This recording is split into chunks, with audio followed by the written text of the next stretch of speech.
حضرت عثمان غنی کا دور تھا، وہ ملحد شخص آیا، اس نے ایک سوال کیا، اس کا سوال سننا۔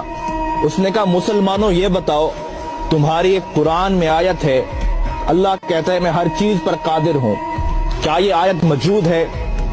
تو سب نے کہا ہاں یہ آیت موجود ہے۔ اس نے کہا پھر سوچ لو۔ اس نے کہا ہم نے پڑھا یہ آیت موجود ہے۔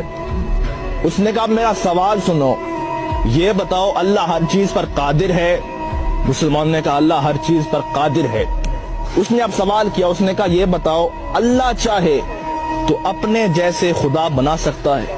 ایسا اس نے سوال کیا کہ تمہارے قرآن میں آیت ہے کہ اللہ ہر چیز پر قادر ہے، اب یہ بتاؤ اللہ اپنے جیسا خدا بنا سکتا ہے؟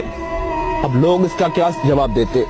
اگر کہتے ہاں تو توحید خطرے میں تھی، اگر کہتے نہ تو قرآن خطرے میں تھا۔ لوگ بڑے پریشان ہوئے، آخر فیصلہ ہوا اس شخص کو قتل کر دیا جائے۔